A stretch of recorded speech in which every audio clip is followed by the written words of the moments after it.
महावीर का दर्शन, महावीर का चिंतन, महावीर की सोच, ये पूरा छोड़ दे, तन के कपड़े भी छोड़ दे, यहां बिठाने की बात तो छोड़। महावीर कहते हैं कि सिद्धालय तेरा इंतजार कर रहा है, ये परिग्रह छोड़, मोक्ष तेरा इंतजार कर रहा है। और अभी तू जिस पैसे को जोड़ता है, जा पहले मोक्ष में जाकर रह, सारी दुनिया अपनी झोली तेरे सामने फैला देगी। जा, कौन कहता है कि परिग्रह का सम्मान है? परिग्रह का कोई सम्मान करता है? सम्मान तो अपरिग्रह का। आज तेरी जिंदगी में 1 लाख अपरिग्रह की भावना जगी, उस अपरिग्रह ने तुझे माला पहनवा दी। ध्यान रखना। एक साधु था, उसके साथ एक नया सन्यासी बन गया जोगी। एक दिन कमरे में बैठकर नोट गिन रहा है, दान दक्षिणा ली 11,000, 20,000, 25,000। वृद्ध साधु को अच्छा नहीं लगा। उसने कहा कि तू पागल है क्या? जिस दौलत को हम लात मार के आए हैं उसे तू कमरे में गिनता है, लोगों की श्रद्धाओं के साथ खिलवाड़ कर रहा है, नोट अपने पास रखता है। अरे छोड़ दे पागल, तेरा सन्यास का रास्ता है। जानते हो, उस युवा सन्यासी ने कहा कि बाबा जी, ये प्रवचनबाजी स्टेज पे करना, बाप बड़ा ना भैया, सबसे बड़ा। तो बोले बाप आप तो तू छोड़ आया। बोले टका हरता, टका करता, टका मोक्ष प्रदायकम, बिना टका के तो मोक्ष भी नहीं मिलता है। बाबा कल की रोटी का जुगाड़ नहीं होगा, तुम बूढ़े हो, मैं जवान हूं, मैं आज की दुनिया को जानता हूं, पैसा बहुत जरूरी है। बूढ़े ने कहा चलो छोड़ो, दुष्ट बुद्धि का है, एक दिन संभल जाएगा, छोड़ो। अवसर दिया, कोई बात नहीं। एक दिन बूढ़ा सन्यासी और जवान सन्यासी जंगल से गुजर रहे थे। रात घिरने को आई, सांझ ढलने लगी, गोधूली की बेला। बूढ़े सन्यासी ने कहा कि रात बहुत हो रही है, ये नाव वाला चला रहा है नाव, पूछ उससे हमें उस पार कराएगा क्या? उसने कहा अभी पूछता हूं। दौड़ा दौड़ा युवा सन्यासी गया, बोले नाविक क्या हमें उस पार पहुंचाएगा? नाविक ने कहा सुबह से आज किसका मुंह देखा मैंने, बोहनी बट्टा तो हुई नहीं, और शाम को घर जाने का समय है। ये बाबा बैरागी अक्खड़ फक्कड़, इनके पास होगा क्या? चलो चलो मैं नहीं कराता नाव पार। युवा सन्यासी ने कहा क्या चाहिए? बोले उतरवाई लगेगी। बोले देंगे। मल्लाह की आंखें फट गई कि बाबा कहां से देगा? बोले देंगे, हैं हमारे पास। तो उसने कहा बैठो। दोनों को बिठाया, उस पार पहुंचाया। युवा सन्यासी ने झोली में से नोट निकाले, बूढ़े को दिखाए। कह रहे थे ना कि पैसा कुछ नहीं होता, लो दिखा के चमचमाते लहराते नोट दिखाए, उसे दिए, उस पार चले। थोड़ी दूर चले कि युवा ने कहा बाबा आ गई अकल ठिकाने, कि बाप बड़ा ना भैया, सबसे बड़ा। ये पैसे नहीं होते तो आज हमारी नाव इस पार नहीं लगाता, सारी रात ठंड में गुजारना पड़ती। बूढ़ा सन्यासी जोरों से हंसा ठाके लगाकर, बोले पागल तू अभी भी नहीं समझा। बोले इसमें क्या समझना, तुम्हारी बात मान लेता, पैसा नहीं रखता, इस पार नाव कैसे आती? बूढ़े ने कहा अभी भी नहीं समझा, कैसा बावला हुआ है तू? बोले क्या मतलब? बोले जो 20 रुपए तूने उसे दिए हैं, यदि 20 रुपए दबा के रखता तो नाव पार कभी ना होती। 20 रुपए छोड़ दिए इसलिए तेरी नाव इस पार आई।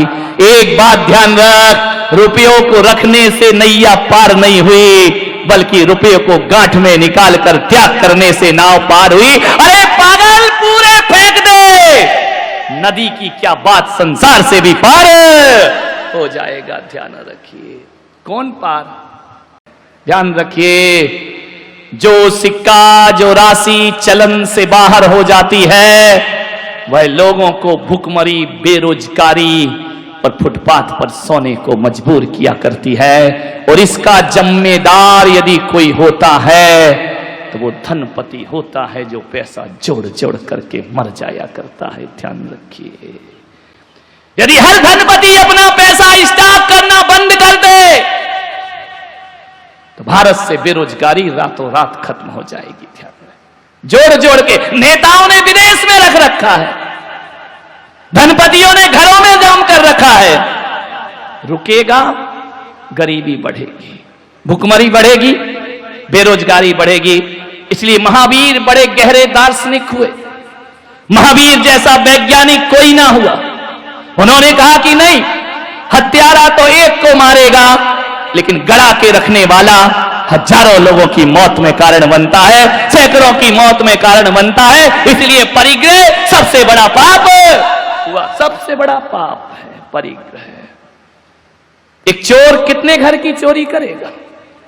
एक घर की, दो घर की, बैंक लूटेगा। लेकिन तुमने 1 रुपया गड़ा रखा है तो 125 करोड़ की अरमानों को दफन कर दिया है। तो सबसे बड़ा पाप ही। एक सेठ था, बड़ा कंजूस, मक्खी चूस, कभी दान पुण्य नहीं करता। एक दिन वो मेरी सभा में आके बैठ गया। कहां बैठा?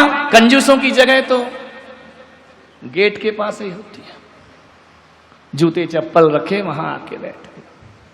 करोड़ों रुपए, अरबों कमाए, सारा मोहल्ला गाली देता कि खट कंजूस, महाराज है तो बड़ा पैसे वाला, लेकिन जिगर और गुर्दा इतना सा है।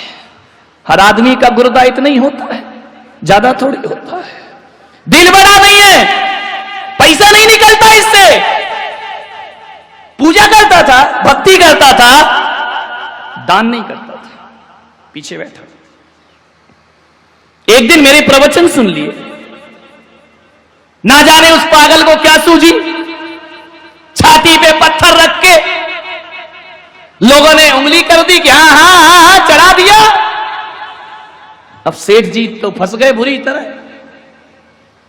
ले ली 1 लाख की बोली, और जैसे ही उसकी बोली हुई कि संचालक ने तोड़ दी कि मुर्गा ज्यादा नहीं फंसेगा, इसको निपटाओ पहले।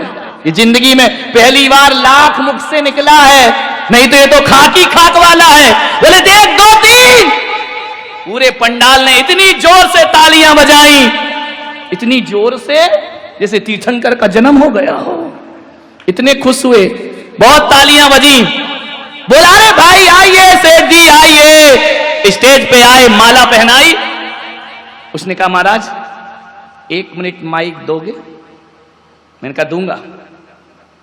बोले आपसे शिकायत है। मैंने कहा करो, परवाह नहीं।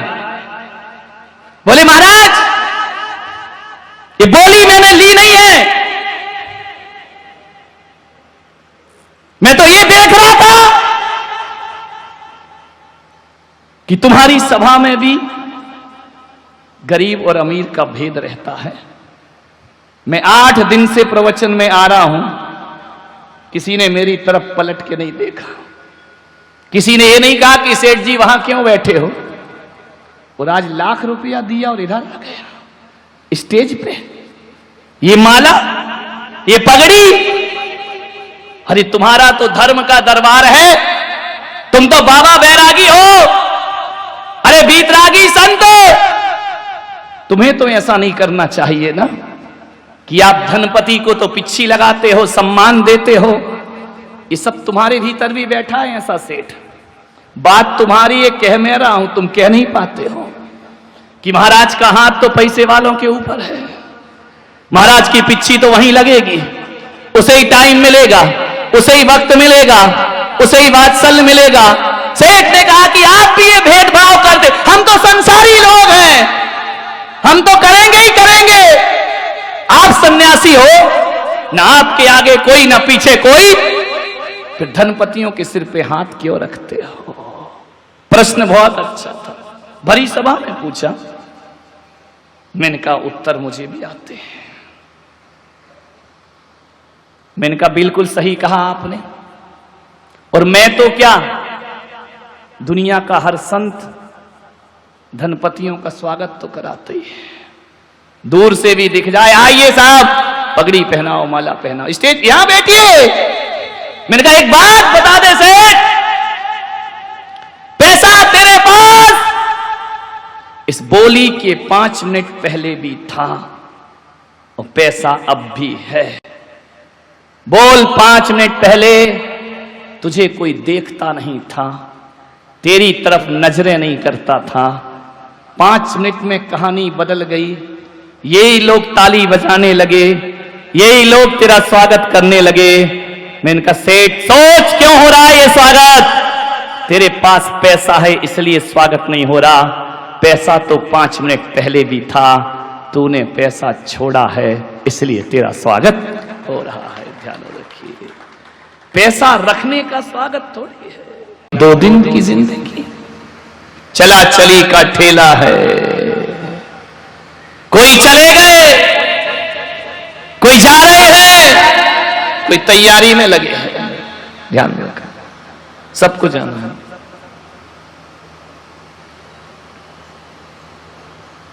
जो पानी कमरे के अंदर घुसता है, जो पानी कमरे के अंदर भर जाता है और उस पानी की यदि निकासी ना हो तो भरा हुआ पानी दीवालों से रिसना प्रारंभ हो जाया करता है। कहते हैं ना कि सीलन आ गई दीवार पर। ध्यान रखिए, और जो आदमी परिग्रह से अपने आप को भरते जाता है, वो जब निकासी नहीं होती है तो सारी निकासी शरीर की बीमारी बन करके निकल जाया करती है। ज्यादा आसक्ति, ज्यादा परिग्रह, ज्यादा राग, ध्यान रखना, रिसने लगेगा शरीर से, कुछ नहीं कर पाओगे। ज्यादा जोड़कर रखोगे, कौमा में चले जाओगे, नौकर चाकर ऐश करेंगे, तुम पड़े रह जाओ। ज्यादा मत जोड़ो, छोड़ने की ताकत रखो। मेरे भाई, वृक्ष फल लुटाते हैं इसलिए उनमें फिर से फल वापस आ जाया करते हैं। जो लुटाएगा वही लौट करके आएगा। गाय दूध देती है तब फिर उसके स्तन भर जाया करते हैं। गाय दूध ना दे, गाय का दूध ना निकालो तो बेचैन हो जाएगी, उसका जीना हराम हो जाएगा। ध्यान रखना, दूध निकालना पड़ता है। जैसे गाय के दूध को निकालना पड़ता है, वैसे धनपतियों तुम्हारी दौलत को भी हमें निकालना पड़ता है, वरना तुम निकालने को तैयार नहीं हुआ करते हो। ध्यान रख, ये बनियों का पैसा कोई नहीं निकाल सकता। मजाल, सगे बेटे को भी अदालत में ले जाएंगे। ये बाणियों का पैसा 3 लोग निकालते हैं। ध्यान रखना, एक तो डॉक्टर ऐसी बीमारी देगा, ले आओ 10 लाख 5 लाख अपोलो, जाओ बेटा, ले जाएगा डॉक्टर। करना धरना कुछ नहीं, जाओ ये टेस्ट कराओ, वो टेस्ट कराओ। पहले के समय वैद्य नाड़ी देख के बताते थे तुम्हें ये बीमारी है, अब डॉक्टर नहीं बताते, मशीन बताती है कि तुम्हें ये बीमारी है। ये test, blood test, urine test, ये टेस्ट, ये सोनोग्राफी, प्लास्टिक, दुनिया भर का करा दिया। लास्ट में डॉक्टर बोलता है सब नॉर्मल, लगा दी आग पूरे पैसों में हमारे। जब नॉर्मल था तो क्यों बर्बाद करा दिए मेरे पैसे भैया। डॉक्टर लोग बड़े मजे में हैं, बैठे क्या यहाँ पे होंगे 2-4, उनका सिंबल देखना, क्रॉस, रेड क्रॉस, लाल रंग, प्लस का मतलब जानते हो, मरीज बचे या जिए, अपन तो समझ आए, मरीज बचे या जिए, ऊपर हलाल में प्लस। कभी कभी तो यह होता है मुर्दा धरा रहता है, मशीन सांस ले रही, 1 दिन का किराया बढ़ेगा। डॉक्टर हमेशा प्लस में। ध्यान रखना, अंदर अस्पताल के अंदर ऑपरेशन थिएटर में बंद, 2 घंटे से सामने वाले वेट कर रहे हैं क्या हुआ डॉक्टर साहब, चल रहा है, रुको रुको, फीस रखो, ध्यान रखिए। वो फीस रखवा ली, फिर क्या होता है, सॉरी मैं कुछ नहीं कर पाया। तो कर क्या रही थी तुम भीतर? क्या कर रही थी तुम भीतर दरवाजे लगा के?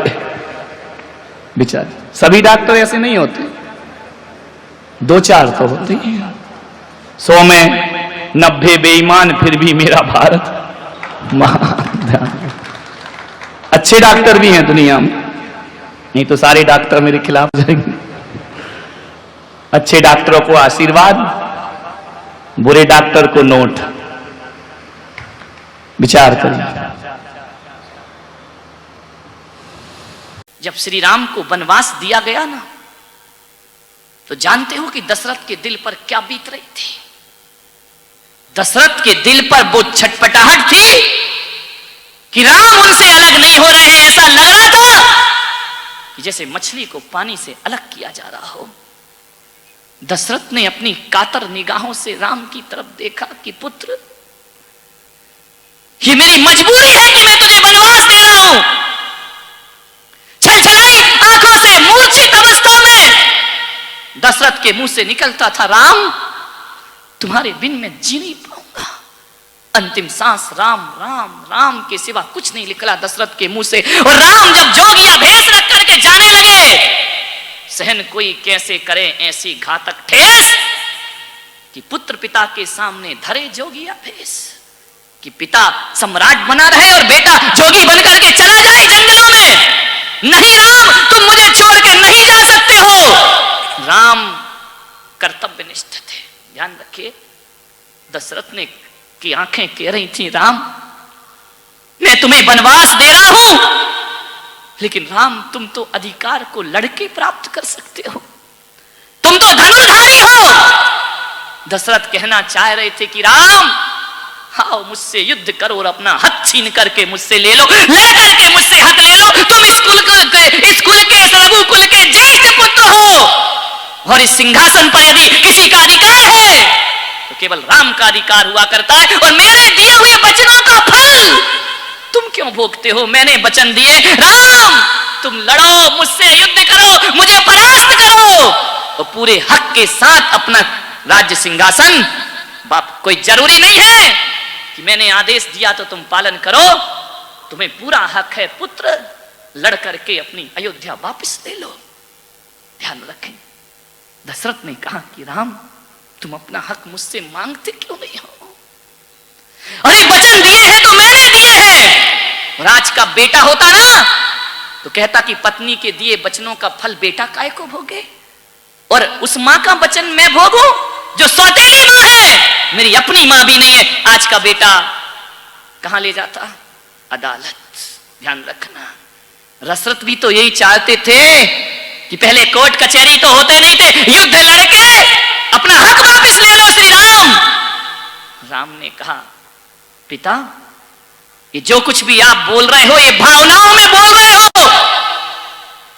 पिता, भावनाओं से बड़े कर्तव्य हुआ करते हैं, और कभी कभी मेरे भाई कर्तव्यों के लिए भावनाओं का बलिदान करना पड़ता है। यदि राम बलिदान नहीं करते तो आज कोई तुलसीदास उनकी रामायण लिख करके बैठ नहीं रहा होता। भरत ने कहा था कि भैया राम आप क्यों वन में जाते हो? चित्रकूट में जाकर का ये सिंहासन, इस पर भरत नहीं बैठेगा, ये कर्तव्य है, ध्यान रखिए। मान्यवर, जब कुर्सी को छीनने के लिए लड़ाई होती है तो महाभारत खड़ा होता है, और जब कुर्सी को छोड़ने के लिए लड़ाई होती है तो रामायण खड़ी हो जाया करती है। राम भी कुर्सी को छोड़ने पर जिद पर थे, भरत भी कुर्सी छोड़ने की जिद पर थे। दुर्योधन कुर्सी चाहता था, युधिष्ठिर कुर्सी चाहते थे, वहां महाभारत खड़ी हो, कुर्सी के लिए हुई दोनों लड़ाई। लेकिन महाभारत होती है कुर्सी पर बैठने के लिए, और रामायण होती है कुर्सी से नीचे उतरने। राम कहते कि मैं भी नहीं बैठूंगा, भरत जी कहते कि मैं भी नहीं बैठूंगा। भरत जी ने कहा कि राम मेरे भैया घर वापस चलो अयोध्या, ये तुम्हारा हक है।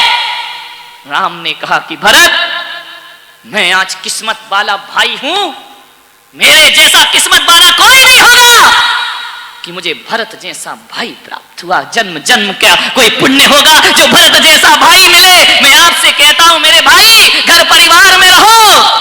भाई भाई के दुश्मन कभी मत बनना जीवन में, चाहे कैसी भी परिस्थिति आ जाए। भाई भाई तो दो भुजाएं हुआ करती हैं, और एक भुजा को काट कर क्या परिवार चलाया जा सकता है? क्या किसी युद्ध को जीता जा सकता है? भाई भाई के दुश्मन कभी मत बनो। कभी भाई के बुरे दिन आ जाए तो बड़े भाई को उसकी सहायता करना चाहिए। और बेटा मना करे तो कहना, बेटा मेरी इस दुनिया में जब आया था तो भाई पहले आया था और तू बाद में आया था। पहले रिश्ता मेरे भाई से हो, भाई भाई के लिए काम। अरे मैं तो इतना कहता हूं कि सारी दुनिया ने रावण को गाली दी है, लेकिन मैं कहता हूं भाई बनो तो रावण के भाइयों की तरह भाई बनो। ध्यान रखिए, दुनिया भले विभीषण का